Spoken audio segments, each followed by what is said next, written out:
السلام عليكم، مرحبا بكم مره اخرى في حلقه جديده من تكتيك بالدارجه اللي غنتكلموا فيها على هزيمه فريق الرجاء الرياضي من بعد الهزيمه ديال فريق الرجاء الرياضي امام الاهلي المصري بهدفين لصفر. اسئله كثيره كيطرحها الجمهور ديال فريق الرجاء الرياضي، واسئله اللي هي منطقيه. واش فريق الرجاء الرياضي قادر انه يرجع في المقابله؟ واش عنده الامكانيات؟ واش عنده المؤهلات؟ واش مازال كاينه قائمه الحظوظ ان فريق الرجاء الرياضي يتاهل النصف النهائي؟ نقدروا نقولوا كره القدم كتلعب في شوطين، مقابله في القاهره ومقابله في مدينه الدار البيضاء عفوا. لما لا ممكن ان فريق الرجاء الرياضي يحاول يغير كل ما فعله في المقابله الاولى. وقبل ما نتكلم على المقابله الاولى والمسائل التقنيه وكذلك الاختيارات ديال المدرب، غنتكلم على مساله اللي مهمه: شنو هي العوائق والصعوبات اللي تلقاها فريق الرجاء الرياضي قبل ما يواجه فريق الاهلي المصري. الاصابات والغيابات اللي هو واضح تغيير على النهج التكتيكي ديال فريق الرجاء الرياضي. اللي تكلمنا غنتكلموا على بداوي اللي كان دائما كيلعب رسمي في فريق الرجاء الرياضي، مكعازي كذلك اللي خدا رسمي مع المدير الكبير، ونزيدوا نتكلموا كذلك على مقدم اللي كان في الشق الدفاعي ممتاز جدا مع اللاعب حركاس. وهذا الشيء اللي ما شفناش مع اللاعبين اللي اداو فريق الرجاء الرياضي، وهذا الشيء اللي غيرجعني ونتكلم على الاختيارات. قبل ما نكمل ان الاصابات وكذلك حتى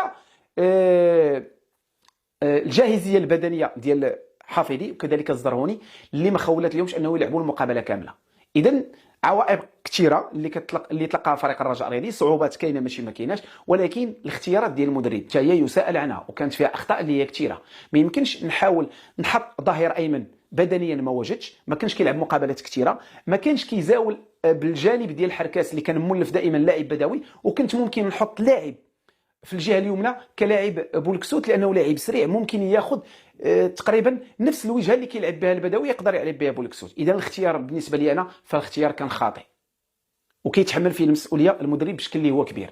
نهضروا على الشق الدفاعي وتكلمت عليه قبل ما نبداو المقابله قبل الاهلي المصري. تكلمت يومين او 3 ايام على الشق الدفاعي والتنظيم الدفاعي اللي ما كانش حاضر في هذه المقابله بصفه نهائيه في اطوار المقابله كامله من بدايه المقابله حتى لاخر المقابله. هدهودي والظهور ديالو الباهت، الوقوف ديالو دائما وعلامه استفهام في الاورجو، الخروج ديالو المتردد، الغياب الذهني. دائما الهدهودي كنلقاو مشكل معاه في مقابلات اللي كبار. بنتايك ما ظهرش مستوى جيد، اخطاء في التمرير، اخطاء في الصعود، اخطاء حتى في التموقع، حتى المسائل الدفاعيه فهو كان ضعيف، وما كانش مراقبه مشدده على اللاعب اللي سجل الهدف. الا جينا نشوفوا بنتايك وناخذوه بشكل اللي هو كبير في تسجيل الهدف الاول، فغنلقاو انه كاين مشكل في تاطير اللاعبين ديال فريق الرجاء الرياضي، مشكل في تاطير اللاعب بالنسبه ليا اللي كيكون لاعب محترف في بطوله وطنيه او بطوله محترف بهذا الشكل وتيوقف بهذا الشكل ويعطي الظهر ديالو اللاعب اللي غادي يسجل الفريق الاهلي المصري بهذاك الشكل. فهنا كيتطرح التساؤل. كاينه اخطاء بالفعل اللاعب صبار والمدافعين فاش خرجت الكره، لكن انا بالنسبه لي الظاهرين هما اللي كيتحملوا المسؤوليه في الهدف الاول بشكل هو كبير. ناهري من الجهه ديالو منين داز الكره، وكذلك اللاعب بنتايك اللي ما كانش مغطي، وحتى اللاعب الهدهودي كان ممكن انه يحاسب على هذه الكره لانه البوست ديالو كان ممكن، لانه لاعب طويل ممكن يدير رقابه على اللاعبين اللي كاينين في الخلف. على اي بنتايك يتحمل المسؤوليه ديالو بشكل اللي هو كبير 90% في الهدف اللي تسجل. اجيو نتكلموا على الهدف الثاني قبل ما تكون اطوار المقابله، وتكلمت على الهدهودي. الاختيارات ديال المدرب علاش قلت انه كان صعب؟ ممكن ان مقدم يكون كانت اصابه بالفعل وما كانش عنده اختيار، اذا المدرب مجبر انه يلعب الهدودي وما يمكنش انه يلعب لاعب اخر. حتى العراسي ما عندوش تجربه في مقابلات بحال هادو، اذا المدرب فهنا ما كيكونش خطا لانه مجبر انه يختار اللاعب الهدودي الظهور ديالو بايت. حتى في التسجيل ديال الهدف اللي غادي تشوفوا امامكم، الهدودي الطريقه باش خرج، المراقبه ديال اللاعب الاخر، كنشوفوا ان اهولو كان غادي اللاعب اللي عنده الكره كان عليه يراقب اللاعب اللي غادي يسجل الهدف. انا ما تنفهمش علاش الهدهودي بغى يدير الاداء ديال اهولو في وسط الميدان وبغى يخلي اللاعب اللي كاين معاه فلانين فلورجو يخليه يدوز بسهوله، وكما لاحظتوا المرور ديالو بهذيك الطريقه وتسجيل. حتى التردد ديال الحارس عنده واحد النسبه في مساهمه تسجيل الهدف الاهلي المصري، لانه الحارس كان متردد مره او اثنين قبل ما يخرج وعاود رجع ثاني للمرمى ديالو. داكشي علاش كنقول ان الهدهودي وكذلك زنيتي كيتحملوا بجوج المسؤوليه ديالهم في هذا الهدف الثاني. اداء فريق الرجاء الرياضي في الشوط الاول كان نقدروا نقولوا لا باس به. ضياع الفرص، تقريبا اول فرصه كانت هي التسديده ديال النهيري، ضربه خطا ثابته، ومن بعد كان الخطا اللي نقدر نقول لك انا خطا هاوي من لاعب زريده. انا ما غاديش نحملوا المسؤوليه لانه ماشي لاعب مهاجم، وكنت تكلمت على هذه المساله قبل. انا بالنسبه لي زريده كوري بحال هادو كيدار لهم بيشنيت، يعني كنعلموا الوليدات الصغار من الاول كيفاش نحاولوا نديروا كواري بحال هادو، لانه كتسهل عليك الامور، والحارس كان خارج بشكل اللي هو كبير وواضح، كان ممكن انك تسهل وتهز الكره عليه وتسجل هذا، وتسهل حتى الماموريه اللاعبين. علاش قلت ما غاديش نلوم زريده؟ لانه زريده ماشي مهاجم. وهنا كنرجع الكلام اللي كنا كنقولوا قبل، فريق الرجاء الرياضي كان ملزم انه يحتفظ باللاعب اكسل مي رغم الضغط الجماهيري. كان على الاداره تحتفظ باكسل مي، لانه ممكن انك تحتاجه في مقابله بحال هذه.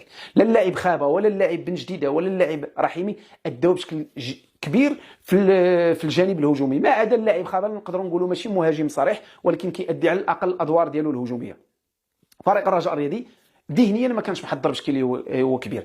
نقدروا نقولوا الغياب بشكل كبير، وفي وسط الميدان كان الاختيارات خاطئه جدا ديال المدرب مدير الكبير دار اختيارات اللي هي كتصعب المأموريه على المهاجمين ديال فريق الرجاء الرياضي. هو اختيار 3 ديال اللاعبين كيلعبوا بطريقه دفاعيه في وسط الميدان، اهولو زريده والصبار الذي لم يقدم شيء لا في الشوط الاول ولا في الشوط الثاني، ما عدا الكره التمريره ديالو اللاعب زريده. وحتى الصعود الى رجعنا الكره اللي ندوز الصبار زريده كتبين على انه كانوا عندنا 5 ديال اللاعبين في الشق الهجومي. ملي كيكون عندك عدد كبير ديال اللاعبين وكثافه عدديه في الهجوم فكيكونوا فرص، وهذا الشيء اللي خص الرجاويين يفهموه، وخص كذلك اللاعبين ديال فريق الرجاء يفهموا. خصنا كثافه عدديه في الامام باش نحاولوا نهاجموا بهذا الشكل. نرجعوا نذكر الجمهور ديالي شنو قلت في الحلقه السابقه على التنشيط الدفاعي. المساله اللي غادي نوقعوا فيها بزاف كبير هي بنتايك الجهه اليسرى، غادي يكون طاو في هذه الجهه هذه، وغادي يكون ضغط على بنتايك بشكل كبير. في حاله بنتايك تغيير المكان ديالو او الجانب الهجومي يطلع، فكنتمنى ان مقدم هو اللي يحاول يغطي عليه بشكل هو كبير. الرجوع ديالهم من الخلف ب4 ديال المدافعين، بخصوص 2 المدافعين اللي كنتكلم عليهم بنتايك ومقدم، الرجوع ديالهم في حاله السوليه او ديونغ ياخذ الكره، خصنا تكون عندنا حصانه دفاعيه في الخلف ونحاولوا نلعبوا على لالين ديال لورجو، رغم ان كيكون عندنا تخوف من الحكام ديال الكاف. كما سبق لي قلت لكم اخواني قبل المقابله ديال الاهلي، التنشيط الدفاعي ضروري في هذه المقابله. وبنتايك الهدهودي، وتكلمت على النهيري بشكل هو كبير، وتكلمت على ممكن ان بولكسوت هو اللي غيعطي اضافه في الجهه اليمنى، لكن الاختيارات ديال المدرب شافها برؤيه ديالو هو. رجعوا نتكلم على وسط الميدان اللي ما اداش بشكل جيد نهائيا، لا زريده ولا كذلك الصبار. اهولو نقدروا نقولوا انه خرج بزاف ديال الكرات، ولكن كان الضغط ديال الاهلي المصري. الجهه اليمنى اللي كانت فارغه وكان شحات دار كما تنقولوا باللغه ديالنا العامه، دار ما بغى في الدفاع ديال فريق الرجاء الرياضي. اذا انا بالنسبه لي حتى في الشق الهجومي ما غاديش نقدر نلوم بوزوق ولا خابه، لانه ما كيوصلهمش كثار بزاف ديال الكواري. وكنت تكلمت على دخول الحفيظي، كان ممكن انه يعطي اضافه كبيره لو دخل من الاول، ممكن يعطي كواري في الخلف او في الظهر ديال فريق الاهلي المصري، لان الاهلي المصري دائما عنده مشاكل في الدفاع، وهذا الشيء اللي بغيت نحاول نذكر به الجمهور. واش ممكن فريق الرجاء الرياضي يدير انتفاضه ضد الاهلي المصري؟ ممكن، الا لعبنا بهذا التشكيل هذا ممكن. في حالة غياب البدوي في هذا التشكيل اللي شفتوه في الامام ديالكم، هو اللي كنتمنى انه يدخل به منذ البدايه، ونخليو الاوراق الرابحه من بعد، وممكن تغيير الاماكن. لا بولكسوت ردوا مهاجم، ونحاول ندخل مثلا لاعب اخر ظهير ايمن. اذا انا فريق الرجاء الرياضي خصو يحاول يهاجم، ولكن تكون تدبير المساله الدفاعيه بشكل اللي هو احترافي. نحاولوا نفكروا بشكل اللي هو كبير، لان اغلبيه الجمهور كتكلم على المسائل خصنا نهاجموا، ولكن ما ننساوش اننا ممكن انها تكون عمليه انتحاريه بصعود جميع اللاعبين، اننا نسجلوا باش نسجلوا ونساو الدفاع، والشق الدفاعي اللي خصو يكون منظم. تنتمنى العوده كذلك ديال اللاعب مقدم،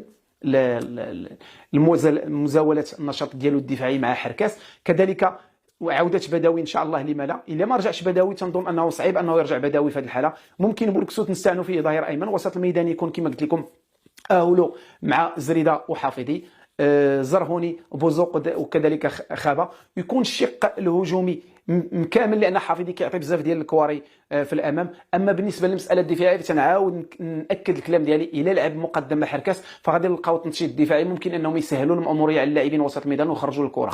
الاخوان الكرام غادي نحاولوا نوجدوا الحلقه الماجيه ان شاء الله، ونشوفوا الحلول، شنو هي الحلول بالضبط اللي ممكن نديروها باش نحاولوا نتفوقوا على فريق الاهلي المصري. بهذا نكونوا هنا الحلقه ديال اليوم. نضرب لكم موعد ان شاء الله في الحلقات القادمه باذن الله، والسلام عليكم ورحمه الله تعالى وبركاته.